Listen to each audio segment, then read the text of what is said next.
The Great Aussie Joke with Maurie Fields and Shane Bourne.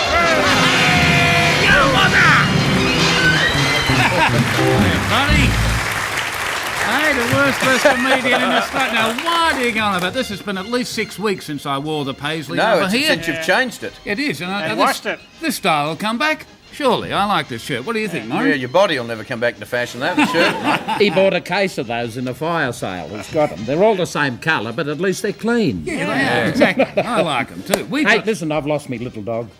You've lost your dog. Oh, routine. Dead set. Last Lost routine. Drum roll, thanks, Ronnie. Last routine for the year. Routine, come from on. Maurie and Shane. I can feel a routine coming on. And Now there's a listen. subtle lead in about losing his dog. I'll do the commentary he's over the a routine. lovely little fella. Like, he's only got one eye. One eye? Yeah, and no teeth on the left side of his mouth, and one ear, and he's got a bullet mark at his neck here, and distemper, and he's only got 3 legs, and his tail's been broken 8 times. Really, what's his name? Lucky. You see, and we didn't ever work that out, did we, Martha? Really, we did not work that out. Just came to us, Daryl. It's marvellous, Yeah, isn't it's it? amazing how it When you falls get the in vibe in the Straight studio. off the top of the plate. All right, what have you got? Have you got funny ones? I've got one here, look. This little fellow, no, he's not a mongrel. This little fellow, he lived in this Riverland town, you see, and there's a hell of a flood. So he's very God-fearing, this man, and he said, God will save me. A rowing boat come along when the water was up to his doorstep. They said, well, you better come with us. He said, no. He said, God is going to save me, I'm quite sure of that. Next time he's up on the roof, the rowing boat come back, and they said, we better pick you. He said, no. He said, God will save me. The water's up to here. He's standing on tippy toe on top of the roof, like that. True. And this helicopter come over. He said, get away. He said, God will save me. God will save me. And he's gone under and died. Well, there it was. Now, hang on. It's a new style of 89 joke. That's an 89 joke. Anyhow. Gargling. I know a couple of other lower numbers, but he's got up to heaven, you see, and he saw St. Peter. He said, hey. He said, what's bloody going on? He said, God was going to be saving me. He said, and he didn't. And St. Peter said, well, what do you expect? He said, we sent 2 rowing boats and a helicopter for you.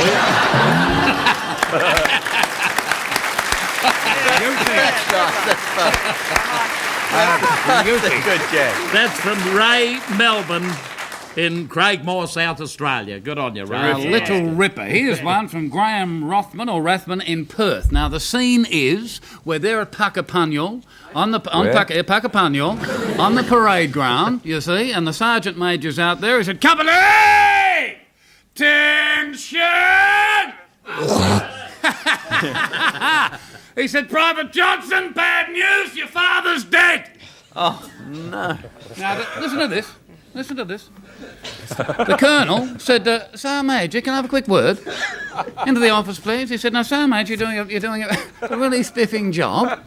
He said, here, it's top-notch, top-hole. He said, I think when you break news like that of a personal nature to the men, I think it'd be much better if it was possibly delivered in a more diplomatic, shall we say, tactful sort of way. You know what I'm talking about, Sir Major? He said, what? Now, some very bad news has come through. Poor old Private Johnson, his mother has now passed away.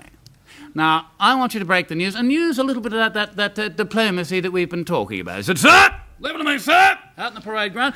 Company! Half a lattice! Attention! He said, right. He said, all those with at least one parent still living, form a line over there. Johnson, where do you think you're going?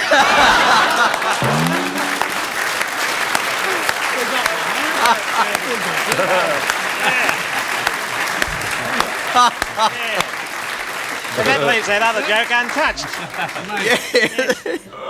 Listen, there'd been reports of this man-eating kangaroos, you see, up in the Northern Territory there. So they sent these team of scientists up to examine these mongrels, these animals, you see. And there's an Australian and an American and a Hungarian and a Czechoslovakian. So the Aussie said, now listen, he said, me and the septic, me and the Yankel go this way. He said, the Hungarian and the Czechoslovakian, he said, you slip down that part, so they're gone. Got back, no sign of the other two, the Czechoslovakian, the Hungarian, couldn't find them anywhere. And they saw these two big kangaroos sitting by this log. The Aussie picked up a gun and went, boom! Shot one of them, the other one shot through, you see. They got up and it's the poor little doe laying there, so they cut it open. Sure enough, the Hungarian hopped out. He said, well, what about the Czechoslovakian? And another bloke said, well, I think the check's in the mail. Oh, wonderful Aussie.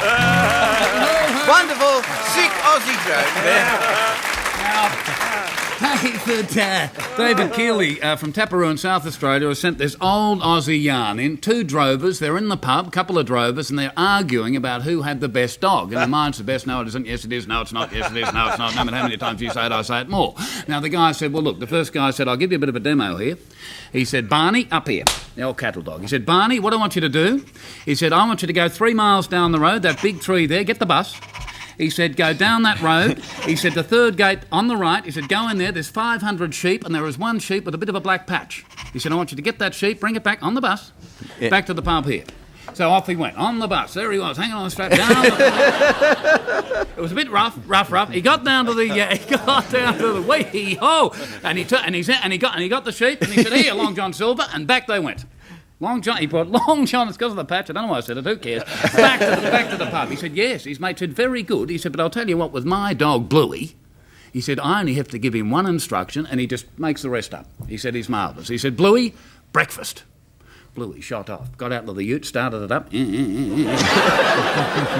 Down the road he went, you see, went down back to his own place there, into the chook pen there, grabbed a bit of an egg out of the nest, just in a taste like that, and I got hack into the ute, so didn't I? Because he had the egg in the taste, you see, and so I hold it all out of the monster that's still there going like that, and got walked into the, I had to climb the door, I walked into the hut, and put the egg down, it's under his master's feet. Under his what feet? Master's feet. So, right, then he ducked out the back, this is silly, ducked out the back, right, and he got the billy out of the back of the ute, right, went down to the river, snapped on the Ansell gloves, scooped some water up. Well, you snap on the Ansells when you're doing this, and he scooped the water up into the billy, brought the billy back in the teeth, right, made a little bit of a fire, rubbed two bones together, got a fire happening, got the billy happening there, went inside, picked out the thing in the teeth of the egg, and put the egg back into the billy there, right, 3 minutes, didn't they do a look at his watch, because he wasn't watchdog. You see, now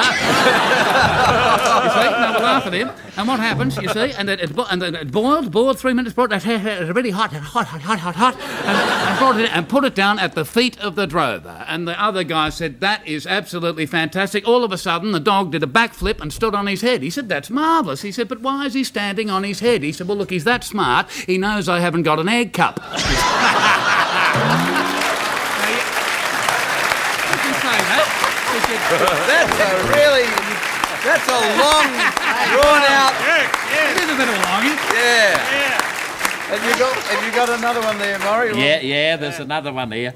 This Aussie businessman, he's over in England, you see, and he happens to get an honorary membership into this beautiful businessman's club, so he's waltzed in, you see, and said, I'll have a beer, thanks, and got a beer, and he's wandered around. There's this old bloke sitting in a beautiful big padded leather chair, and he said, excuse me, mate, he said, from Australia, me, And I said, I see.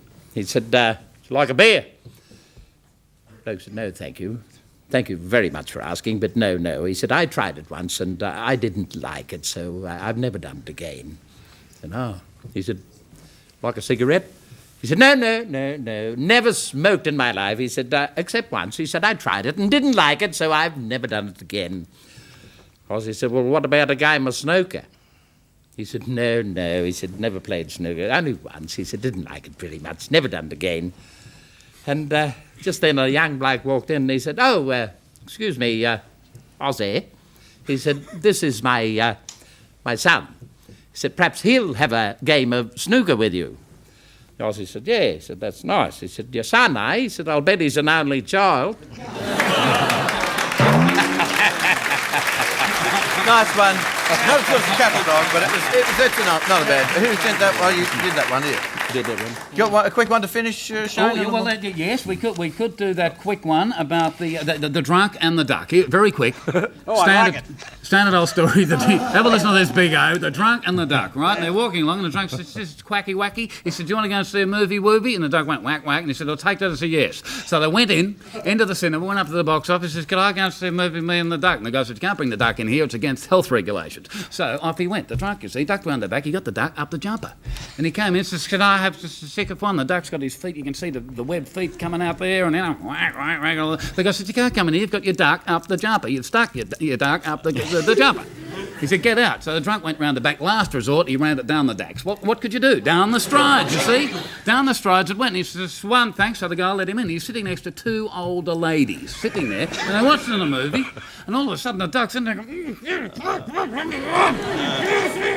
Eventually just got his head just over the top. A big gasp of air, you see, and the old lady next to her happened to spot it. She said, Madge, have a look down there, have a look down there. Old Madge said, "Look, we're 80 years of age, seen one, you've seen them all." She said, "Yeah, I know, but this one's eating my chips." All right. The judges have given it, for this week, back, the judges have given it to Private Johnson. Yeah. It was a Graham Russman from Leederville in Perth. We are now announcing the winner, and it's a very hard task to announce the winner of the Great Aussie Joke. We've had some great jokes during the year. We're going to give it to Ian Davies of Bondi, the second series, and here is Maurie doing the joke first time round. I got one here. These two old schoolmates, you see, and they're growing up, and they're walking down the street, and he happens to spot him, and he said, "Harry, how are you, mate?" He said, "Haven't seen you since school days." He said, "Tell me, how are you and what are you doing? How's the family?" He said, "Well, actually," he said, "the name's Harold, and I'm going frightfully well. And I do have a family, and we've taken up a little hobby." He said, "I play the violin.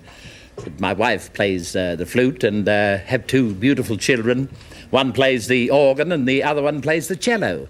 You must come round some night and we'll give you a little bit of chamber music." The other bloke said, "Oh," he said, "that's lovely." And Harold said, "And tell me," he said, "what have you been doing with yourself?" He said, "Oh, I'm going well." He said, "Got a bit of a family, wicked hobby too, you know." He said, "I've taken up judo and the wife's taken up karate. Got two kids, one's a boxer and the other one does a bit of wrestling. Must come round one night and we'll give you a bloody good hiding."